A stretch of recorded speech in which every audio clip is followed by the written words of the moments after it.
Hey, what's up? It's Rob Gordon, the Wingman, here at Cabrillo to do a gear review on the Onofoil. I have the Swift 230 and the M800. These are Joe's wings. You saw him ride the M800 in the Down Winger video. Pretty windy today. Direction's a little weird, but hopefully it will come around. I'm hoping to do some riding on the flat water and then some out in the swell. This is a system you might not have heard of. Onofoil. Who's Onofoil? But I'm guessing they're Hawaiian because I think Ono means delicious, but they certainly look pretty delicious.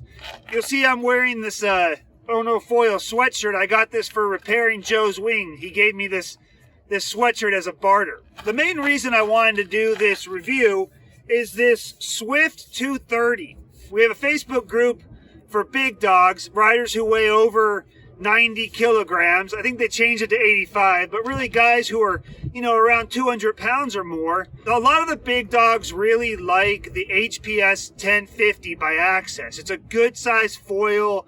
It's very versatile. It has good glide, can hold a lot of wind, gets going in light wind. This Swift 230 by Onofoil, to me, looks a lot like the HPS 1050. The HPS 1050, I wrote the stats on my hand.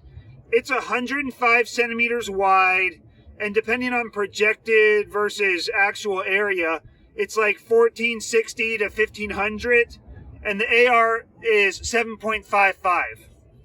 This Swift is 108 centimeters wide, so just 3 centimeters wider, and it's 1484 square centimeters for the area.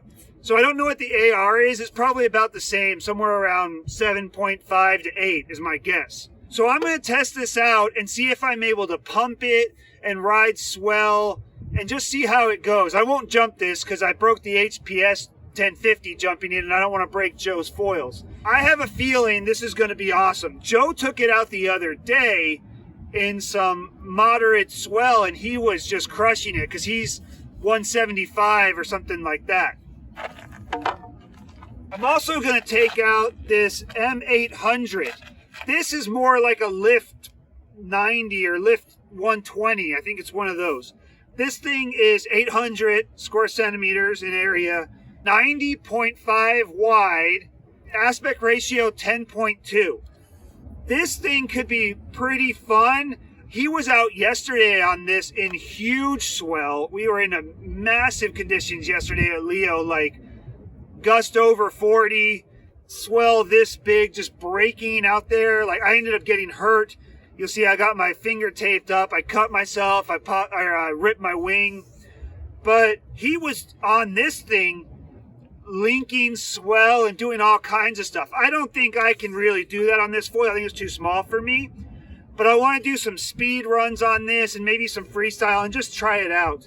The Onofoil system, one thing that's really nice about it is the price is really good. Right now it's listed for $1,400 for the carbon mast and the foil. And I've seen them have deals as good as $1,100 for the full system.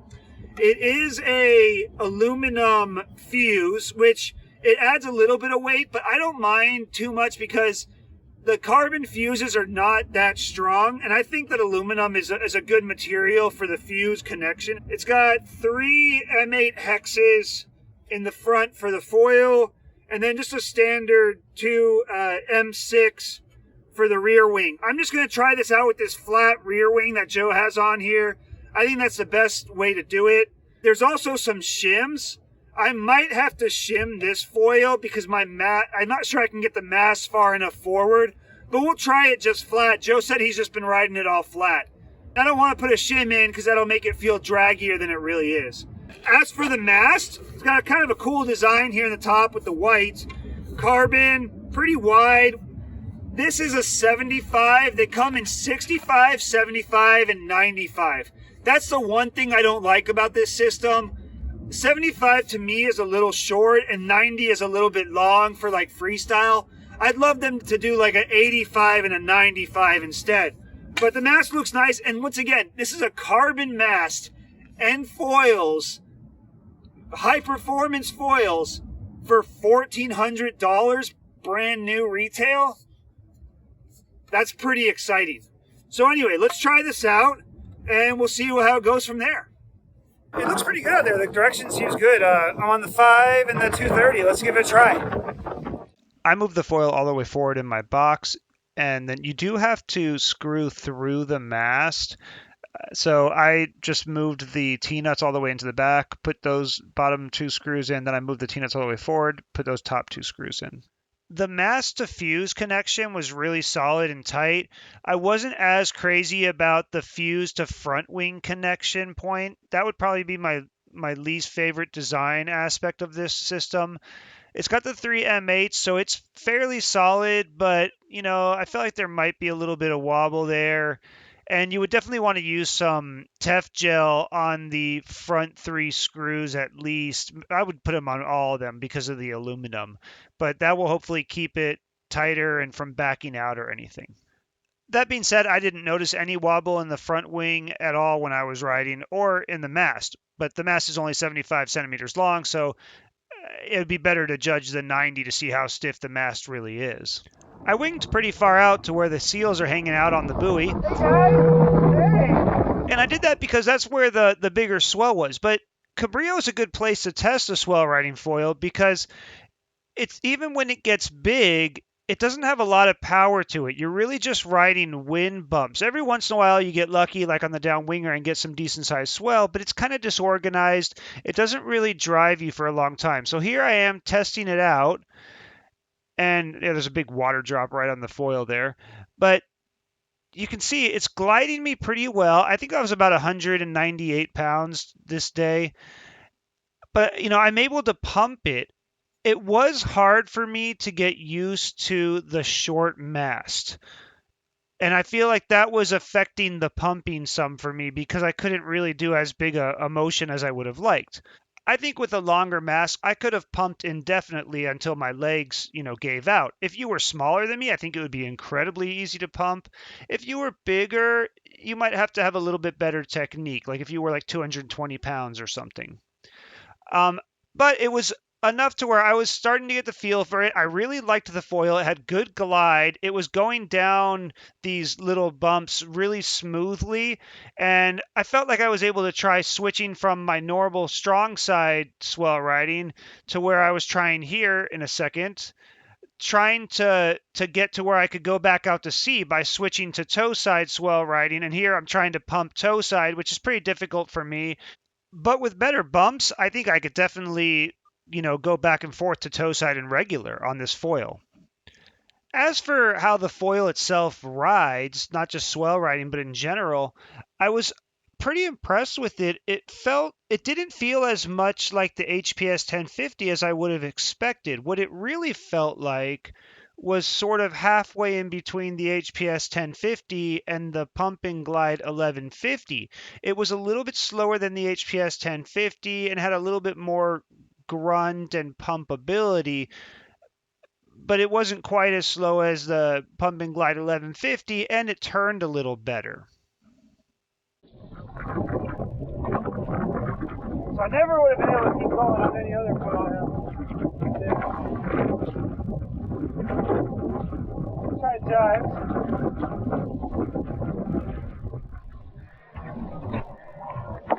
That's fine. It does well. Now, as much as I enjoyed this foil, it wasn't quite the cheat code I was hoping for. I did still have to really work for it. I wasn't just automatically riding miniature wind swell. But toward the end of the session on this run, I figured out that I was actually doing better not on the big bumps that I was finding on the outside, but I was doing better when I started riding the smaller wind bumps and really focusing on keeping my speed by searching out any sort of ramp and then trying to come down like right there with some speed and then pump over to any other ramp and try and get some more speed again. So really just keeping the foil active. And it was working really well. It was the first time I sort of felt that feeling where like, oh, I can ride small bumps forever, but it's going to require me to be in really good shape because my legs are burning. But you can see this ride, I think this ride's about a minute long, and this is not good bumps. Like, look at this right here. It's not there's not much there. I'm pumping, trying to find anything to get some power on, and I think I finally ran out of energy right there. But that was really pretty cool. So that one right there, I sort of understood the potential of this foil. Like, I had to work hard for it, but if I could keep the speed up and then pump, I had to work hard, but it felt like I could have kept going now. I ran out of gas, but I felt like I could have connected to the next pump. I did one more long run into the beach. This is like 3/4 of the way through, pumping on that small swell wind bumps, and decided to go in and switch to the M800. All right, first rundown on the Swift 230. It was really fun. The swell there was some swell, but Cabrillo, it's not good swell. What was funny is toward the end, I started riding the smaller wind bumps on the foil, and that worked out better than riding the big ones in a way. Yeah, the foil's nice. It reminds me a little bit a cross between the HPS and the pump and glide. Sort of like between a 1050 and an 1150. It's a little slower than the 1050, I think. Maybe not quite as good a glide, but it pumps well. And it rides really well. Not liking the short mast. That was really a struggle for me because I felt like I wanted to pump slower and bigger, but I couldn't really because there's not that much mast. But yeah, overall, really good. Conditions are pretty good. I think I can put on the 800 and give that a go. I'm going to rehydrate a little bit. I'm the only one out here. Great day. There's no one else out. And I was pleasantly surprised how easy I got up on the 800. It had plenty of lift. I popped off a little railie off one of the ramps just to jump it a little bit. And then I went ahead and I do a little Heineken jibe here to set up to test out the lift some more. I didn't feel like it wanted to nose down. I had the foil all the way forward in the box and no shim, and that was plenty of lift. As long as I had power, it was providing a lot of lift.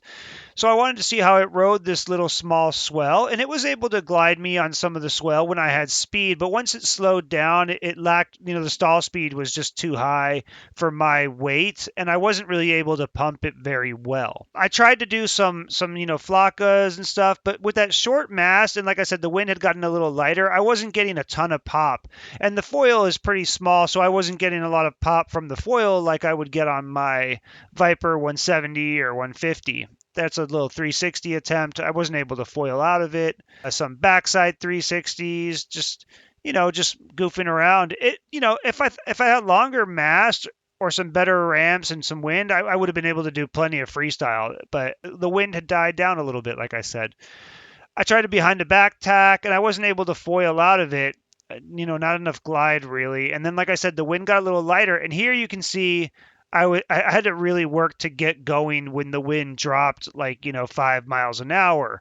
Whereas if I was on the Viper 150 or 170 here, I probably would have got up a lot easier. This is another attempt at riding waves. This is what I was really surprised by, was how fun it felt riding that swell. When I did have a big swell to go down, I could see this being an awesome surf foil. All right, I did a second session on the M800. Really fun foil.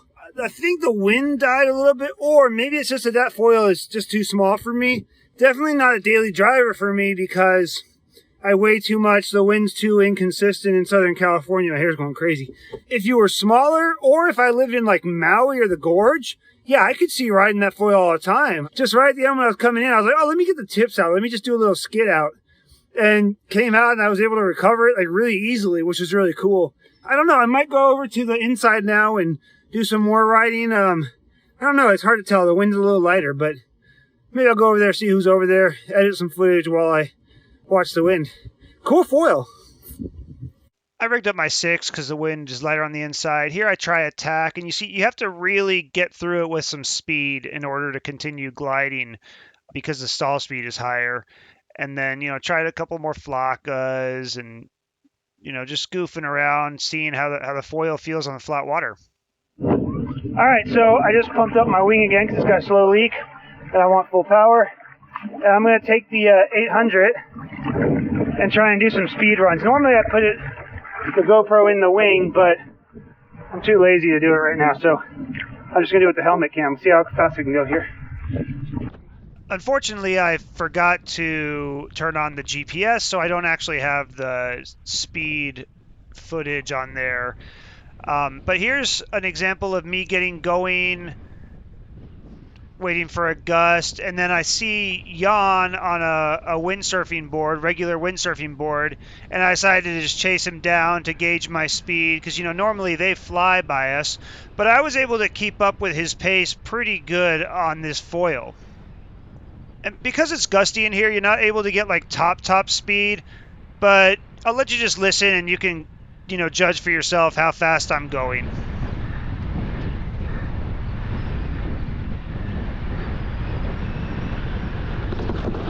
If I had to guess, I would say I was getting around 25 miles an hour, but that's because I couldn't get sustained power in the wing to keep building the speed. This foil builds incredible apparent wind speed, so once you get going, it wants to run. So that's really cool. And I was able to get some really crazy upwind tracks, which unfortunately I didn't have the GPS as well on that. So this is just me showing you some of those angles, but can't really show you what they look like. I was really surprised how much I liked the M800. It kind of stole the show for me that day. All right, pretty fun session. The wind was not so great in here. It died down a little bit throughout the day, but I had a really good time outside earlier. I really liked the 800. I was surprised how good that foil was. Really surfy. I think if I lived somewhere where I had enough wind and good waves, that would be a really good option even at my size. And if you're a smaller rider, I think that could be a really good daily driver even. Yeah, I like the Swift 230 as well. I definitely got a lot of good pumping out of that.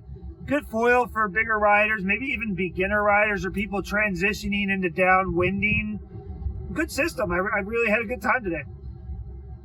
Check it out.